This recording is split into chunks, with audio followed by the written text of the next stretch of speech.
Hi, my name's Nicole Rodder and I'm an accredited practicing dietitian, and today I'm going to be sharing with you my top tips for catering for someone with a food allergy. This topic is particularly close to home for me as I'm at risk of anaphylaxis to egg and dairy, and I also have oral allergy syndrome. So I hope these tips are helpful for you, and the next time you cater for someone with a food allergy, things are a little bit easier. So before we get started, I'd like to touch on cross-contamination as this plays a huge role in catering for someone with a food allergy. So cross-contamination occurs when two foods come into contact with one another, meaning that there is a transfer of allergens between those two products. This can occur in a variety of settings, such as food manufacturing through shared processing lines, food purchasing through shared equipment, such as if you're in a deli and they use shared tongs, through food preparation, which we'll touch on more in a minute, and also food storage, which again we'll touch on in a minute. So my first tip is to ensure that everything is what I like to call allergy clean. Now that's not to say that your house isn't clean in the general sense of the word, but I refer back to cross-contamination. So ideally, someone with a food allergy would have a separate set of cookware that they would use to cater for their meals to minimise that risk of cross-contamination. However, sometimes that's just not the case. In this instance, I recommend running a sink full of fresh hot soapy water, using a fresh sponge, rewash anything that you're going to be using to cook for this person with the food allergy. So that goes for chopping boards, knives, tongs, pots, pans, anything, you name it, give it another wash in that fresh hot soapy water. And if you're going to dry these by hand, I recommend using a fresh tea towel to again minimise that risk of cross-contamination. Another thing to be mindful of is bench tops. So sometimes there's crumbs and other allergen residue on them. So again, wipe that down with some fresh hot soapy water to minimise that risk of cross-contamination. For example, you might be catering for someone with an egg allergy, and this morning you used a fry pan to fry up some eggs, but you're in a little bit of a rush, so you just gave it a really quick wash and didn't give it a good scrub, and then put it back in the cupboard to use again. However, tonight you're going to be cooking for that person with the egg allergy using that fry pan. And what may occur is there may be some cross-contamination from any egg that may be left on that fry pan into the dish that you're making tonight. Therefore, it's so important to give that pan another very good wash before using it again to cater for the person with the egg allergy. My second tip is to ensure that you wash your hands thoroughly before preparing a meal for someone with a food allergy. This also goes for anyone else that may be sharing that food that the person with the food allergy may be eating. So you might be having a share platter, for example, but someone who didn't wash their hands beforehand may have some allergen residue on their hands from a previous meal, and then they touch that food that is supposedly allergy safe, contaminating it for the person with the food allergy. Another thing I recommend to be mindful of is the use of the type of soap.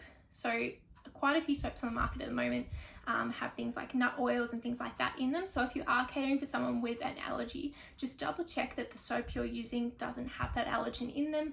Again, just to be on the safe side that you don't risk contaminating their food. My third tip is to always ensure that you check the ingredients on all foods that you're going to be using to cook for the person with a food allergy. And I mean check literally every food, from your condiments, your bread, your deli meats, anything that you're going to be using, double check those ingredients. In terms of precautionary statements, things like maybe present egg, soy, milk, those kinds of things, we recommend those with a severe food allergy do avoid consuming those products. If you're unsure on any of this, check with the person you're catering for because they'll be able to clarify that for you.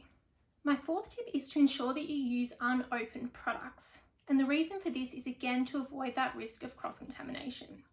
So for example, you might be catering for someone with a dairy allergy later today and you're going to use some jam. But this morning you had some jam and butter on toast and you used the knife that you used to spread the butter to dip into the jam jar. That jam jar is now contaminated. This also goes for products such as flour that a lot of people store in Tupperware containers or jars. Again, if you're going to be using this flour, it may have already been contaminated from another baking process through things like measuring cups or spoons. So again, just to use a fresh batch of flour, for example, to minimise that cross-contamination risk.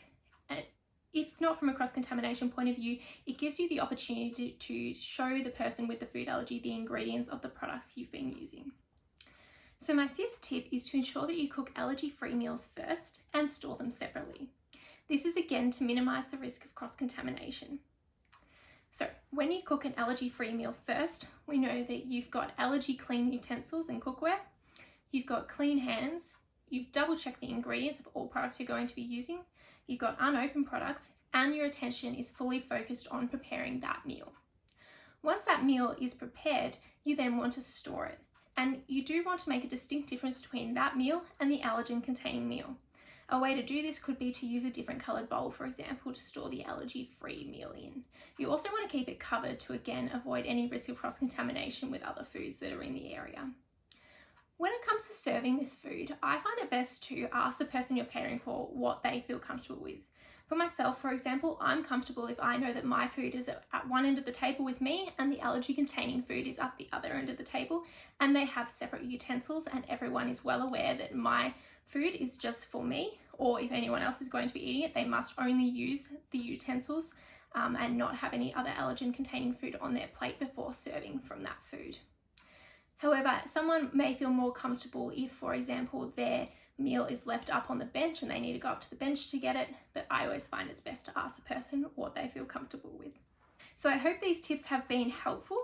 There's so much to discuss in the allergy space. If you're in doubt in any of these steps, please ask the person you're catering for, or if it's a child, ask their parent or guardian, because they will be more than happy to answer your questions, and they will just be over the moon that you are catering for them or their child with a food allergy. If you have any further questions, please do not hesitate to contact me. You'll be able to see my contact details below.